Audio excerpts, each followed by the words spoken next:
The funeral is about to begin. Can you believe it's been 45 years since this horror film came out? Well, you better believe it, my horror fanatic friends. Prepare yourselves as I review Don Coscarelli's Phantasm for its 45th anniversary. Big D's Entertainment, where geeks and reviews.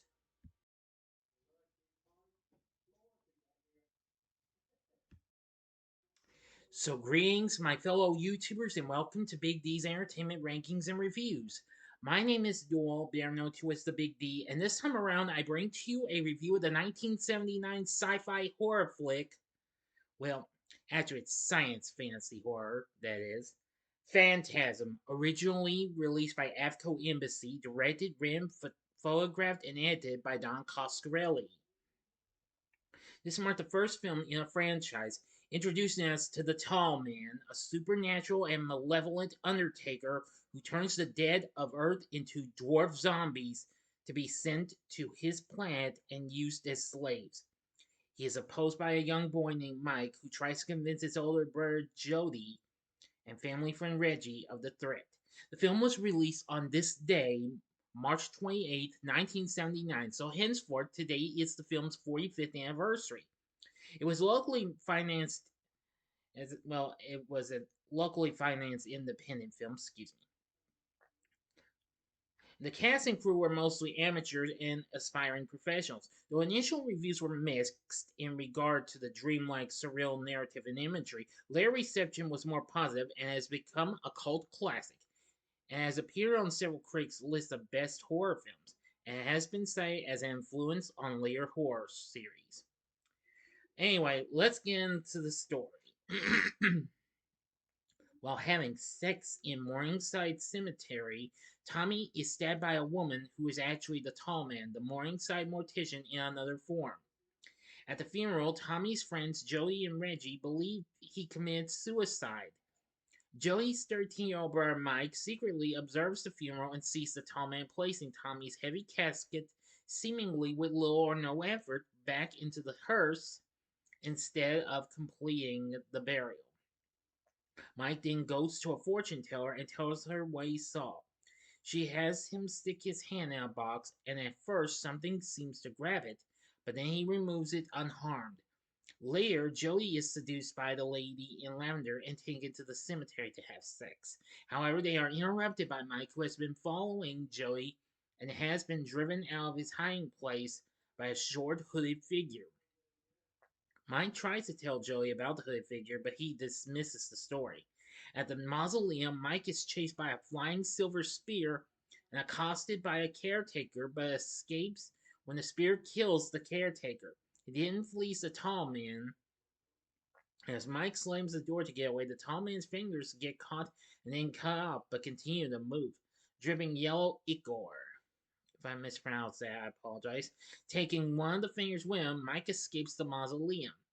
The still moving finger is enough to convince Joey about Mike's stories. Before Joey can bring the finger to the sheriff, it transforms into a flying insect. Reggie, who witnesses the finger turned insect attack them, joins the brothers in their suspicions. Joey goes to the cemetery alone, but is chased away by dwarves and a seemingly driverless hearse. He is rescued by Mike in Joey's Plymouth Barracuda. Riding the hearse off the road, they discover that it was driven by one of the hooded figures, a reanimated and shrunken Tommy, whom they hide in Reggie's ice cream truck. Reggie and Jody resolve to defeat the Tall Man while Mike is hidden at an antique store owned by Jody's friends Sally and Sue. There, Mike discovers an old photograph of the Tall Man and insists on being taken home. On the way, Mike, Sally, and Sue come across the ice cream truck overturned. They are attacked by a mob of hooded dwarves. Mike manages to escape, presuming the girls and Reggie are dead. Joey goes to the mausoleum to kill the Tall Man, first locking Mike in his bedroom for safety. Mike escapes but runs into the Tall Man, who was waiting for him outside his front door. He kidnaps Mike in a hearse, but Mike escapes and causes the hearse to strike a pole and explode. Looking for Jody in the mausoleum, Mike is targeted by the silver spear until Jody destroys it with a shotgun. Mike and Joey are reunited with Reggie, and together they enter a brightly lit room, which is filled with canisters containing more dwarves. Mike catches a brief glimpse through a portal, seeing a red hot world where the dwarves are toiling as slaves. Now for the ending. You know the procedure. 5 seconds to sub this video. Go to the description box below. Fast forward to the time below as I start counting down. If you've seen the movie already, please continue. Okay, you've been warned. A sudden power outage separates the trio. Left alone in the room, Reggie activates the portal, creating a powerful vacuum from which he narrowly escapes. In the ensuing storm, Reggie is stabbed by the lady in lavender, while Joey and Mike flee and the mausoleum vanishes. Joey devises a plan to trap the tall man in an abandoned mine shaft. The tall man attacks Mike at home and chases him outside, where he eventually falls into the mine shaft and is buried under an avalanche of rocks triggered by Jody. After this, Mike wakes up in his bed, still worried about the tall man. Reggie, still alive, tells Mike that he had a nightmare, that Jody died in a car wreck, and proposes a road trip. When Mike enters his bedroom to pack, the tall man appears and hands crash through the bedroom mirror, pulling Mike inside. End of story. So, what did I think of Phantasm? Well, I've only seen it twice. I am going to say it's a pretty good horror film and what have you. Now, it would later be followed by 4 sequels. I've only seen one of them. I need to watch revisit it sometime or soon if I can ever find it again. The others I can easily find. The second one, it's going to be a little hard. But I'm going to say this is definitely a good one and what have you. Upon its release, I will tell you this. To solicit outside opinions, Coscarelli paid an audience to watch an early cut of the film. Although he would call the result a disaster, he was encouraged by the audience's reactions to the film. The financial success of the film, Halloween, released the previous year, convinced Robert Rem, who was vice president of marketing at AFCO Embassy, to purchase Phantasm for distribution. It was released in California and Texas, though.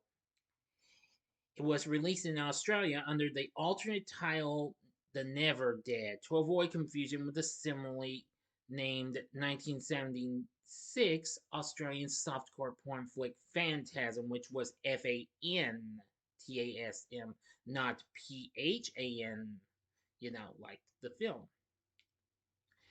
Now, this film has been released on physical media through MGM and let's see, and Embassy Home Entertainment, and Anchor Bay.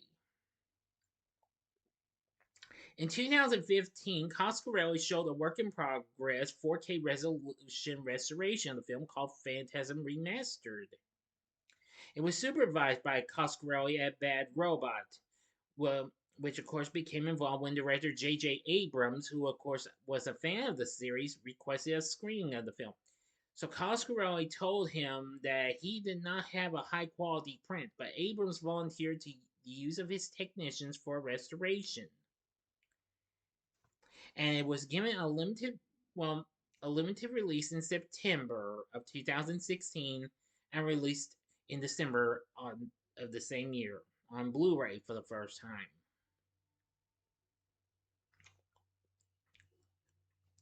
Well, in its early reviews, the LA Times deemed the film as a smooth and terrifically impressive technical achievement, a sort of jeu de spook with all manner of eerie and shocking special effects. Roger Ebert wasn't impressed with it, calling it a labor of love if not a terrifically skillful one, but admitted it had a good visual style and sense of pacing. Time Out called it a surprisingly shambolic affair whose moments of genuine invention stand out amid the prevailing incompetence. However, Variety was thrilled with to highlight the use of both horror and humor. So anyway, now in retrospective, the film sets at 74% on Rotten Tomatoes after the release of its remastered release. They say it adds visual clarity to the first installment in one of horror's most enduring and endearingly idiosyncratic franchises. Empire calling it an incoherent but effective horror picture that deliberately makes no sense and rates it 4 out of 5 stars as, well, according to Kim Newman, who gave this the review. Her review. Blade Disgusting called the film truly original and said that the film imbues in its viewers is a profound sense of dread. So anyway, it did pretty well. When it was released, it had gone to make 22 million worldwide overall after its original budget of 300,000. So anyway, this film went on to become a cult classic. Now I gotta give credit for what Don Scrimm had given us in this film. He did a pretty good job on this and what have you. Now, of course, after this, he'd go on to do some other films, including The Beastmaster and Bubba Hotep, which I've never seen, but I've heard of it though. I may look into it. We'll see. Anyway, he did an exceptionally good job on this. I think the film's pacing's pretty good. Well, it doesn't quite have that many kills that I'd hoped for, but still, at least I got to see what the silver ball does and what have you. And let me tell you, it was whoa. Let's see. The music by Fred Myro and Malcolm Seagrave was very good as well. Now, for our cast, we have Angus Scrimm as the tall man. Very good and what have you.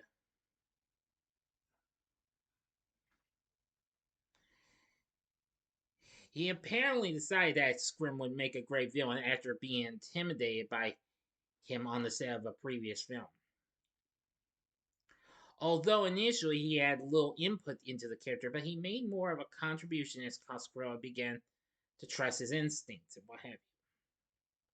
Definitely. Michael Baldwin played Mike. I'm going to say he was pretty good. Bill Thornbury played Jody. Pretty, very good performance. Reggie Bannister played Reggie. And Kathy Lester played the Lady in Lavender. Yes. So anyway, really, really does have its strange moments in YB, but still, nevertheless, Phantasm has become a great cult classic of a horror film.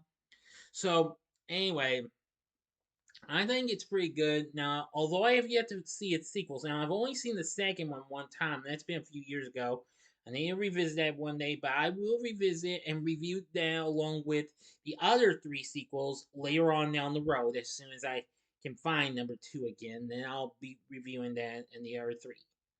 So anyway, Phantasm, good film. Would I recommend it? I would say hell yeah, go for it.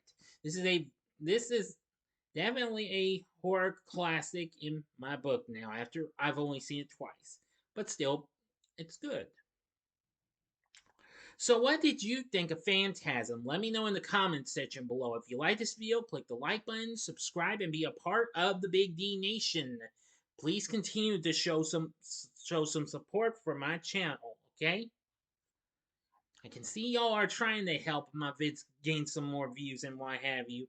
So anyway, join me next time when I bring to you the next episode of my Wide World of Game Show series, where I'll be talking about the game show games of charades, show-offs, and body language. So I hope you enjoyed this, and if you did, check out my reviews for these other 70s horror flicks. In the upper left-hand corner is my re-review of the original Halloween.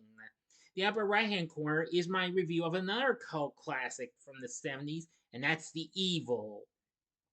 Or if you'd like a later Avco Embassy horror flick, go to the bottom left-hand corner and see my review of John Carpenter's The Fog. And the bottom right-hand corner is the button you can click to subscribe. If you like rankings and reviews on movies, TV, music, video games, etc., then I'm your guy. Thanks for watching. Until next time, I'm the Big D saying, see ya.